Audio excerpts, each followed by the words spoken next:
Welcome! In this series of short videos, we will look at topics for the PowerBasic console compiler. Today, we will look at controlling what appears on your console. In our last video, we looked at the console. Creating the console, setting some parameters to set its size, in this case a virtual console of 40 rows and 120 columns. We also looked at the use of the wait key command. In this case, the wait key command is waiting for the user to press a single character. If the single character is not either uppercase Y, lowercase y, uppercase n, or lowercase n, the console will just beep. If you do key one of these characters, then it will move on to the next line. And we're testing to see if the character input is an uppercase Y. And if this is the case, we're going to call this function. If the key pressed is the letter N, either uppercase or lowercase, we will drop through the if statement and we will come down to this line of code, displaying this message on the console and then waiting for a maximum of 3 seconds before exiting. What we're going to do today is to put some more information out to the console. So in our new function, if we decide to actually print something out to the console, you have two choices. You can either use the print command to print a piece of text to the console, or you can use the stdout, the standard output command. They both achieve the same thing. It puts a message onto the console.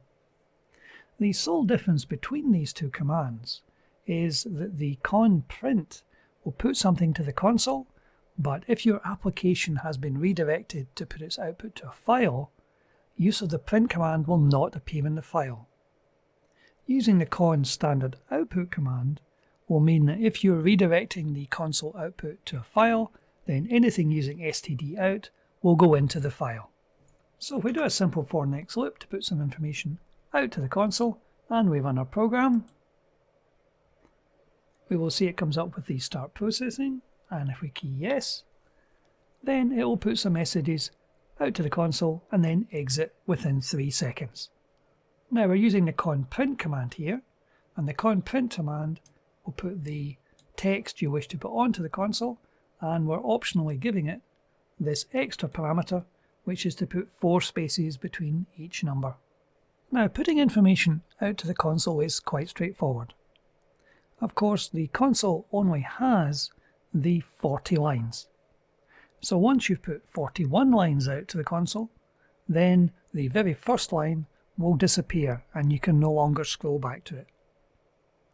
Now this might not be a problem if your program only puts a few lines of text out to the console. However, you may have many subroutines within your application and you may wish to actually store information. You could do this in a file, but the console does give you an extra option. There are in fact 8 pages in the console. So what we can do in our function here is we can direct the output to the second page by putting in a page active equals 2. This sets the active page to number 2. Now at this point, anything sent to this page would not appear on the screen because although we're sending to page 2, it's not the visible page. The visible page stays as the default as page 1. If we want to make that page visible, what we can do later on in the code is to put in a page visible command. This tells the program that we wish to make page 2 visible to the user. So if we run that now, you would see nothing initially until page 2 was actually made visible.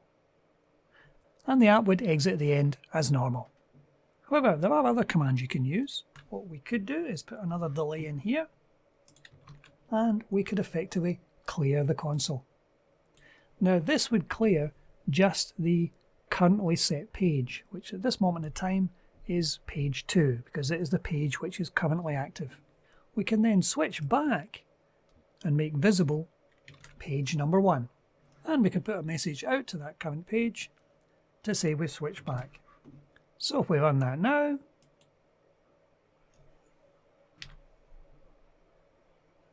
you will see there's page 2, And we're back to page 1. The advantage in these multiple pages is you could leave page 1 as the standard summary of what your program is actually doing, and then any additional information can go out to other pages.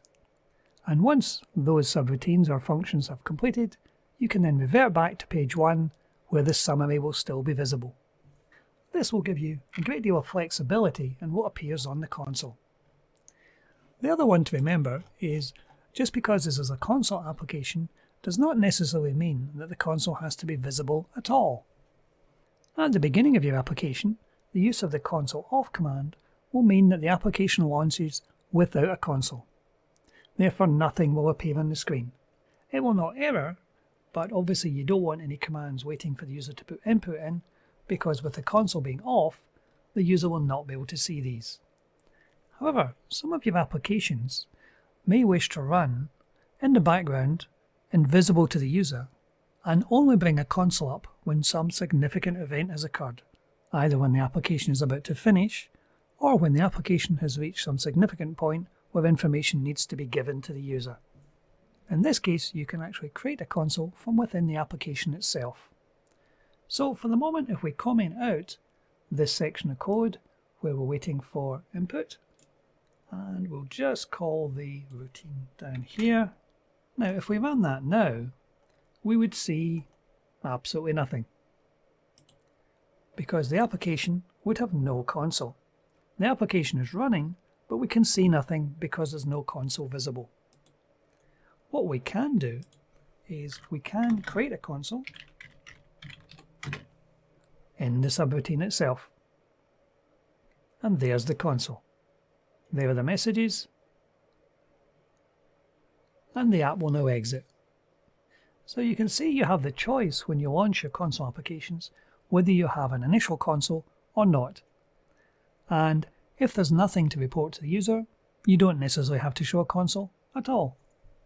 So what we've seen today is the console itself is quite flexible. It has up to 8 pages you can access and display information on independently. While being on page number 1, you can quite happily write to page number 2.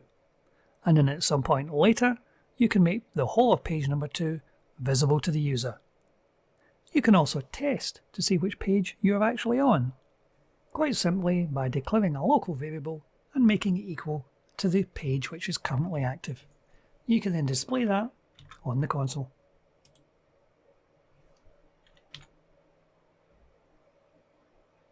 There it is, page number 2. So this has been a short introduction to the flexibility within the console pages. That's it for today. Thank you for watching.